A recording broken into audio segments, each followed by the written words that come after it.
আসসালামু আলাইকুম। সবাই কেমন আছেন? আশা করি আল্লাহর রহমতে সবাই সুস্থ আছেন, ভালো আছেন। আলহামদুলিল্লাহ আমরাও ভালো আছি। আরও একটি নতুন ভিডিও দেখার জন্য আপনাদের সবাইকে আমন্ত্রণ জানাচ্ছি। আশা করছি আমার আজকের ভিডিওটিও আপনাদের খুব ভালো লাগবে। তো গত ভিডিও যারা দেখতেই পেয়েছেন আমি বড় আপার শ্বশুরবাড়িতে এসেছি। তো আপনাদের সাথে প্রথম পার্টটা শেয়ার করেছি। পুরোটা একসাথে শেয়ার করলে অনেক বড় হয়ে যাবে। তো এটা হচ্ছে দ্বিতীয় পার্ট এবং আমার কিছু ছোট্ট সুখ দুঃখের গল্প। তো এই তো আপার শ্বশুরবাড়ির পুরোটা অংশ আমি আপনাদের সাথে শেয়ার করছি। আপার ঘর হচ্ছে ট্রেনের মতো অনেক লম্বা। এখানে 5টা ফ্ল্যাট দেখাচ্ছি আমি। তো 5টা মিলে কিন্তু আপার শ্বশুরদের ঘর। তো আমি সবটুকু আপনাদের সাথে গত ভিডিওতে শেয়ার করেছি। ভাবলাম আপার ঘর দিয়েই আবার এই ভিডিওটা শেয়ার করি। তো আপনারা সবাই কে কেমন আছেন? আপনারা তো আমাকে একদম ভুলে গিয়েছেন। কমেন্ট করে জানাবেন। আমার কিন্তু শুধু আমার খবর বলতে না, আপনাদের খবর জানতেও খুব ইচ্ছে করে। তো এদিকে হচ্ছে নাস্তার আয়োজন তো গত ভিডিওতে শেয়ার করেছি। এটা হচ্ছে আপার ঝটপট হাতে দুপুরের আয়োজন। তো এখানে চিংড়ি, ছোটো ছোটো কুচো চিংড়ি দিয়ে শসা রান্না করা হয়েছে পাতলা ঝোল দিয়ে। আর এখানে হচ্ছে বেগুন দিয়ে ছুরি শুটকি, যেটা আমাদের চট্টগ্রামের মানুষের অনেক প্রিয়, আমার তো অবশ্যই। আর এইদিকে হচ্ছে আলু দিয়ে মুরগির মাংস কষা, এটা তো বাচ্চাদের চাই। আর এখানে হচ্ছে ফ্যালন বিচি, যেটা বলে ফ্যালন বিচি দিয়ে শাক রান্না। আর এটা আমার ফেভারিট ইলিশ মাছ, এটা কিন্তু আলাদাভাবে আমার জন্য করা হয়েছে। আর এটা হচ্ছে রুই মাছের ডিম ঝুরা।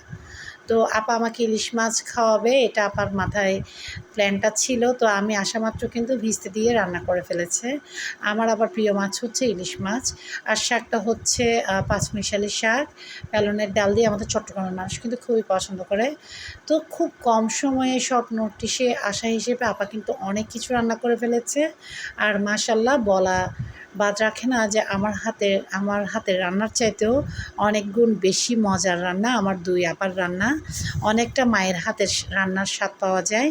তো যা হোক, এদিকে আমি বিকালবেলা আপার সাথে উঠলাম আপার ছাদে। আপার ছাদ বাগান না দেখলেই তো নয়, খুব সুন্দর একটা ঠান্ডা আবহাওয়া চলছে এই সময়। আর সবুজ প্রকৃতি দেখলেও কিন্তু কেন জানি ঠান্ডা ভাবটা চলেই আসে।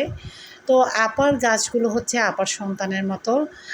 আপার গাছগুলোকে প্রচুর ভালোবাসে, এই গাছের পিছনে অনেক সময় দেয়। তবে ইদানিং কিন্তু গাছের পিছনে তেমন একটা সময় দিতে পারছে না। গাছ কিন্তু যত্ন নিলেই বাড়ে, যত্ন নিলেই সৌন্দর্য। যেহেতু দুলাভাই একটু অসুস্থ, আপাকে একটু দুলাভাইয়ের পেছনে সময় দিতে হচ্ছে। তো যাই হোক, যতটুকু অংশ আমি আপনাদের সাথে শেয়ার করছি। এই লেবু গাছটার ছোট্ট একটা ঢাল আপা আমার ঘর থেকে এনেছিল, আমার ছাদ থেকে। সেই ডাল এখন খুব সুন্দর ফুলে ফেঁপে একদম ঝুমকো হয়েছে গাছটা, অনেক বড় গাছ মাশাল্লাহ। তো এখন এখানে অনেক লেবু হয়। আর আমার গাছটা মরো অবস্থা, এই যে বললাম যত্নে রত্ন মেলে তেমনই। তো আপার কিন্তু ছাদ দিন অন্ততপক্ষে 2-1 বার এসে আপাকে দেখতে হয়। তো এই ফাঁকে একটা কমন কথা বলে নিই, যারা আমার ভিডিওটা দেখছেন এখন স্কিপ না করে ছোট্ট একটা লাইক দিতে ভুলে আছেন, আপনাদের উদ্দেশ্যে বলছি ছোট্ট একটা লাইক দিয়ে আমার ভিডিওটা কন্টিনিউ করবেন। আর যারা শুরু থেকে লাইক দিয়ে আমার ভিডিওটা কন্টিনিউ করছেন, আপনাদেরকে অনেক অনেক ভালোবাসা। তো এই তো আমি এখানে অনেক কিছু দেখাচ্ছি। আপা কিন্তু ছাদে কচু গাছ রোপণ করেছে, সেখান থেকে মাঝে মাঝে অল্প অল্প করে কচুরলতিও নিয়ে যায়, কারণ বাচ্চারা তো আবার কচুরলতি খেতে চায় না। এটা কিন্তু কম বেশি সব ঘরেরই কাহিনী, বাচ্চারা কচু আইটেমটা একটু কম পছন্দ করে।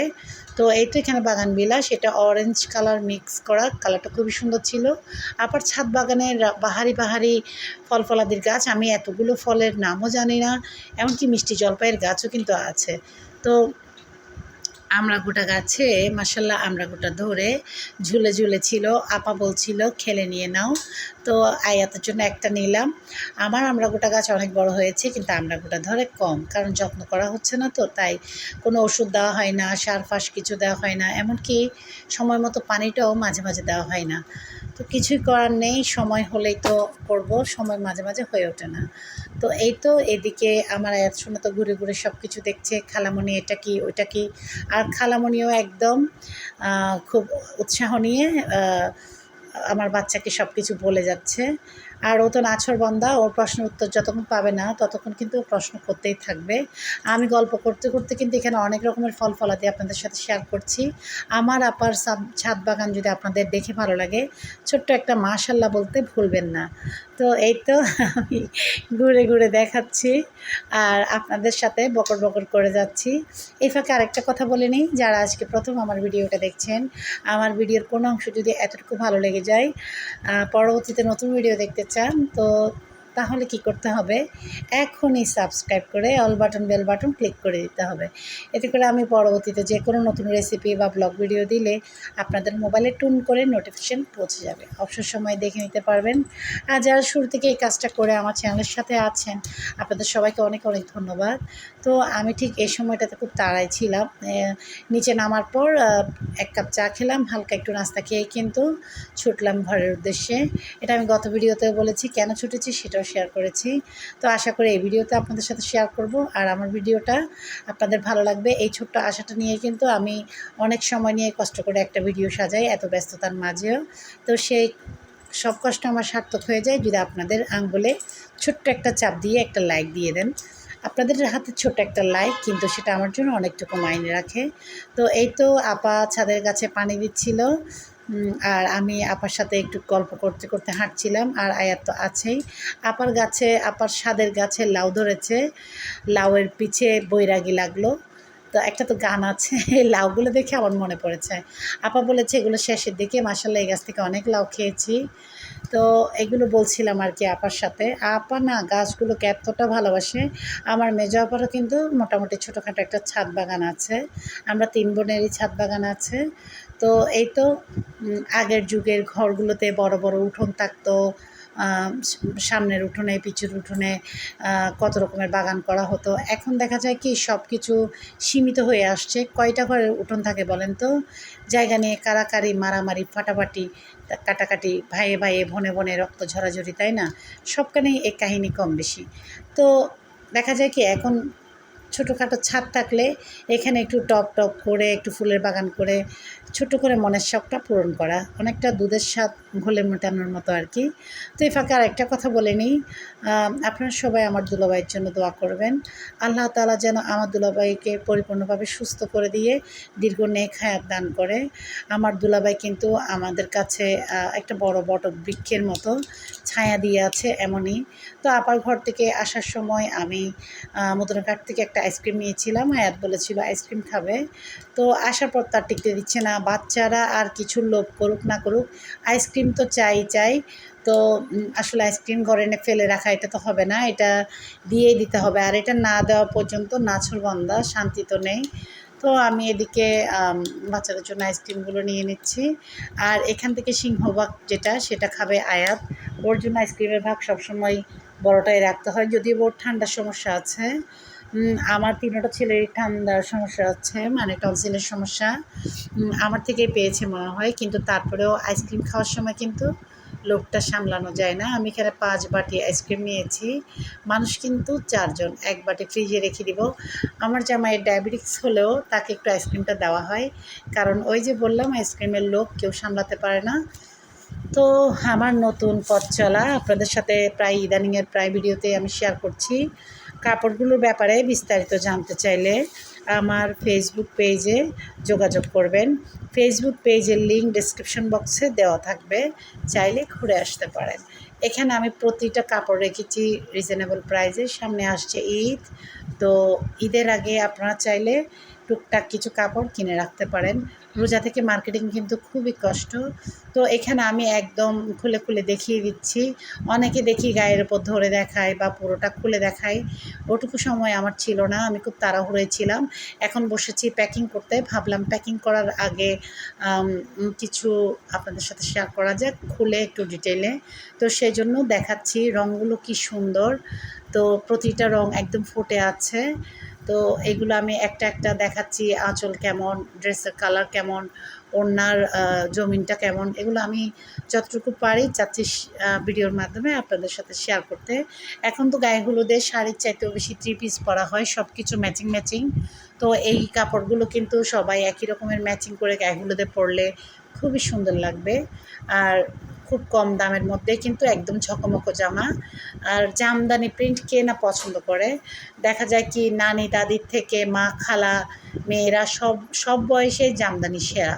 কাতান আর জামদানি এগুলো কিন্তু কখনো পুরনো হয় না, এগুলোর চল কখনো যায় না। কাতান, জামদানি, টাঙ্গাইল এগুলো কিন্তু যুগ যুগ ধরে একই রকম চলে যাচ্ছে। এগুলো কখনো পুরনো হয় না, এগুলোর চাহিদা কখনো কমে না। যেমন কালো বোরখা, আমার মনে হয় ছোটোবেলা থেকে দেখে এসেছি কালো বোরখা, এখনও চলছে কালো বোরখা। কত ডিজাইনের বোরখা এলো আর গেল, কিন্তু কত কালার, কত নেট, কত কিছু, কিন্তু কালো বোরকার উপরে বোরকাই হয় না। তেমনই জামদানি, কাতান আর টাঙ্গাইল শাড়ির উপরে শাড়ি হয় না। তো এই তো এদিকে আমি এগুলো গল্প করতে করতে আপনাদেরকে একটা একটা করে খুলে খুলে শেয়ার করছি। এক এক শাড়ির এক একটা কাপড়ের চাইতে এক একটা সুন্দর। তো কোনোটার দেখা যাচ্ছে ওড়না খুব deep colour, dress light colour, তো কোনোটার আবার ড্রেস দেখা যাচ্ছে ডিপ কালার, ওড়না লাইট কালার। খুব সুন্দর এক একটা কাপড়ের কালারের মিল রেখে কিন্তু এক একটা কাপড় তৈরি করা হয়েছে। কালার কম্বিনেশন খুবই সুন্দর। তো আমি আসলে কাপড়গুলো দেখছিলাম, আর এই কাপড়গুলোর কিন্তু প্রচুর চাহিদা। আমি আনতে না আনতেই কিন্তু ফুরিয়ে যায়। আর বাটিকের কথা তো না বললেই নয়, আরামের কাপড় খুঁজলেই কিন্তু বাটিক, সেটা গরমের দিনে হোক বা শীতের দিনে হোক, বাটিকের উপরে আরামদায়ক কাপড় হতেই পারে না। তো সেটা মাথায় রেখে আপনাদের সাথে কিছু বাটিক কাপড়ও শেয়ার করছি।